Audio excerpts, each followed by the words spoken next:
Welcome to Granny Rocks Our World, which is now airing every Monday, Wednesday, and Friday at 6:30 p.m.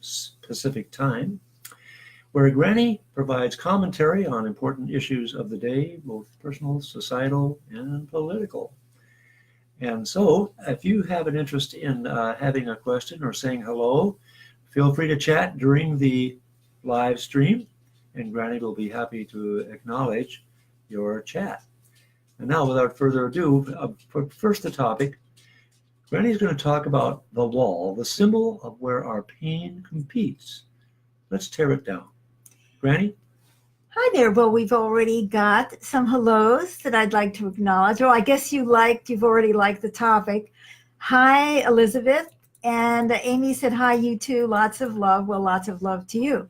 Well, we are getting so much love from our audience, and people are sending us wonderful comments. And hi, Luann. So we're very appreciative. We're really just building more and more every time. So I was thinking about the issue of the wall, which of course has yet to be. Hi, Erica. About what that wall actually represents. Now, I've talked about it in terms of the ego. Okay, well, I've got to look powerful, and so I've got to build a wall, and I can't, compromise, and blah, blah, blah, blah. But there's another deeper level of what this wall means, because I'm looking at the people who are, like they're writing to me and they're saying, build a wall, build the wall, build the wall, and there isn't necessarily any thought behind it. So why is that? And what does that wall represent? And what I came up with, that it's the place where our pain competes.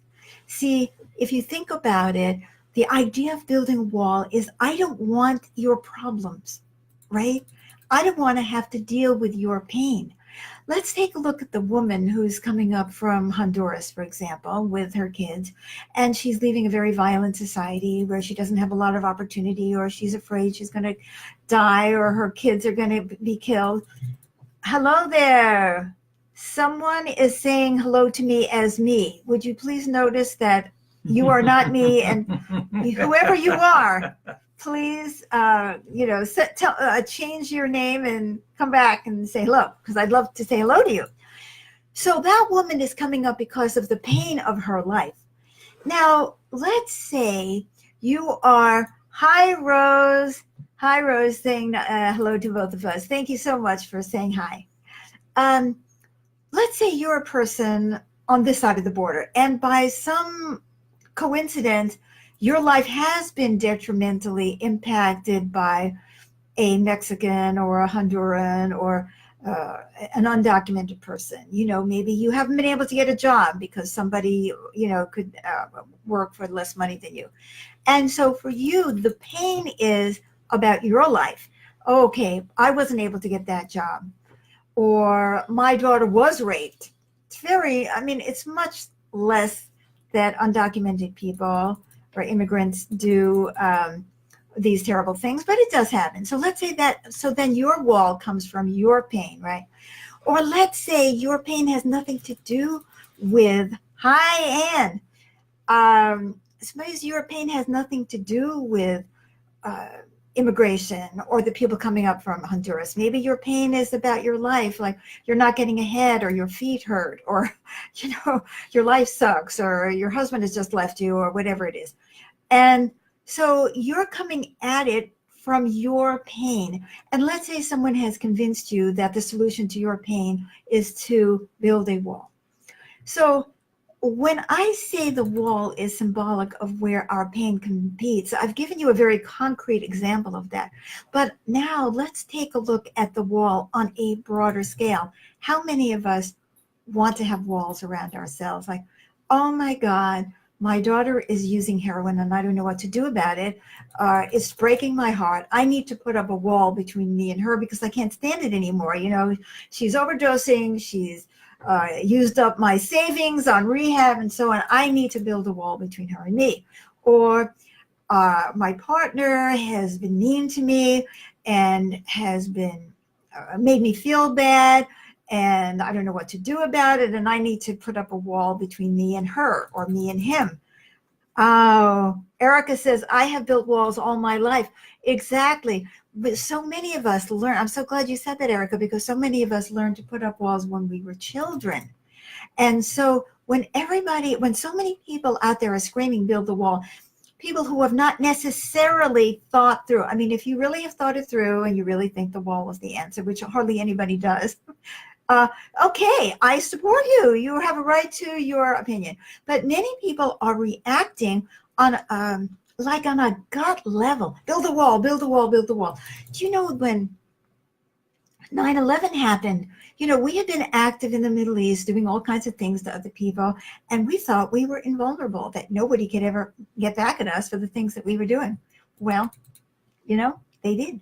And a lot of that energy of build the wall was really riled up at that time, and it has never gone away. We are afraid of that. I am afraid of people who are not doing well mentally, emotionally, or financially if they're going to come out and rob me. So what am I going to do? I'm going to put a gate around my house.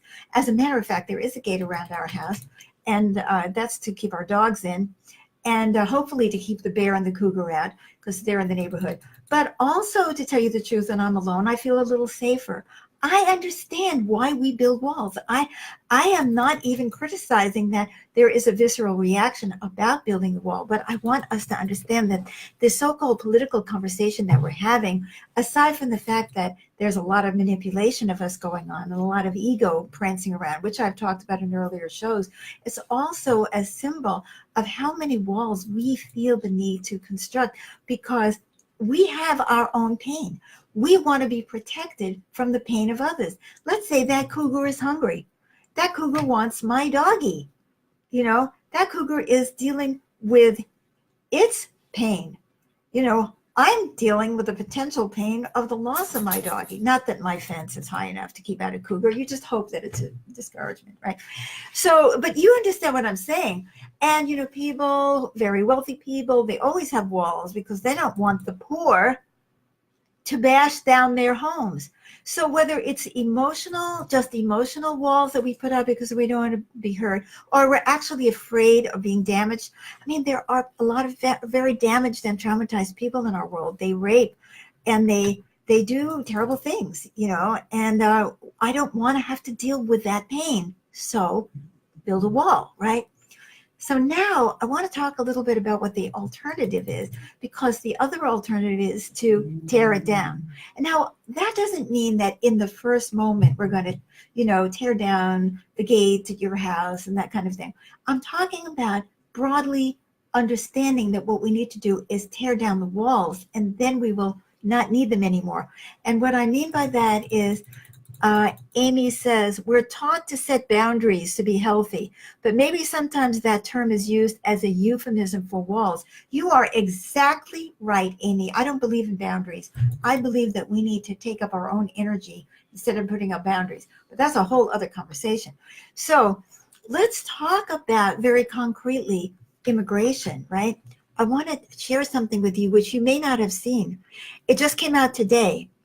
Oxfam is an international nonprofit organization, and it published a report today that examines the disparity between the world's richest and poorest people. And this is only one kind of pain, because, you know, people have every kind of pain, emotional pain, mental pain. It's not all about poverty, by the way, but, you know, people who are poor have all of those pains, and then they have poverty, right? Now, Oxfam has urged, this charity, has urged governments to hike tax rates for corporations and the world's richest to tackle the growing global wealth gap. Now, this may shock you guys. In a report published today, the charity revealed that billionaire fortunes rose by $2.5 billion per day in 2018. So all they need to do is put together 2 of their days and send it to Donald Trump, and we'll have anyway. I shouldn't have said that. But anyway, there it is. I mean, it's just showing you, right? Increasing 12%, the fortunes of billionaires increased 12% for the year, as the poorest half of the world saw its wealth decline by 11%. Whoa. The report titled Public Good or Private Wealth comes at a time when delegates are gathered in Davos, Switzerland for the World Economic Forum. Now, governments are fueling inequality by underfunding public services while undertaxing corporations and the wealthy and failing to clamp down on tax evasion, the report alleged. Wait till you hear this. While a new billionaire was being created every 2 days, Oxfam said that the tax rates being applied to those individuals had fallen to their lowest in decades. Now, you want to do something about immigration? Let's support people to have a decent life at home, right? Now, listen to this. According to the report, adding a 0.5% to taxes on the wealth of the world's richest 1% would raise more than enough money to educate 262 million children and provide health care that would save 3.3 million lives. However, such taxes are being reduced or eliminated in wealthy nations and barely implemented at all in the developing world, Oxfam said. Tax rates for corporations in rich countries fell from 62% in 1970 to 38% in 2013, with the average rate in poor nations currently at 28%. This is for the richest people, right? It is also noted that in some countries, such as Brazil, the poorest 10% were paying a higher proportion of income tax than the wealthiest 10%. Now, we know that that same kind of thing happens here because, wealthy people have ways of writing off their income and poor people don't. So, if we were actually not competing, you see, what happens is we all say, my pain is worse than your pain, so I have to take care of myself and I have to build a wall. It's like, oh, I'm a Black woman, and so my pain is worse than this indigenous man, or this indigenous man's pain is more great than this white guy's, who's got cancer, or this white guy's pain is higher than this Latino worker who's been, I don't want to compete. I want you to get this image. Can you see it? Can you see all these billions of people competing, their pains competing? My pain, listen to me. When we are charitable and caring and good Christians or religious people or just very spiritually oriented, kind-hearted people, we say we need charity. And I see it every day. There are so many people who are trying to help the federal workers who are suffering because of the shutdown. But it takes more than charity. It takes oneness. We need to understand that if our world was well, we wouldn't have all this pain that would be competing at the wall, would we? And if we changed our attitudes, we would stop wanting to compete. You see, I talked on a show some time ago, the show that was evaporated by technology, about perspective and how we're wiser and wiser when we get a bigger and bigger perspective, a broader perspective. I'd like each one of us to raise ourselves up and to the highest point we can and look down at the billions and billions of people in the world and see all the pain of people who are hungry, the pain of people who are in backbreaking labor, the pain of people who are suffering from pollution, from industrialization, the pain of people who are being oppressed by their spouse, the pain of people who are being beaten by their parents, the pain of people who are in societies that oppress gays, women, trans, the pain, the collective pain, the pain of poverty, the pain of hopelessness. There is so much pain, but we have so many resources. If we would look at that and say, this is my pain too, because we do impact each other. Nobody is going to be breaking into my house if they're satisfied, happy, and well taken care of. And nobody is going to be trying to climb the wall if they're well at home. Think about it. Let us understand the pain of the people who are screaming, build the wall. understand that they are in pain too, but that the wall may not be the solution to what's hurting them.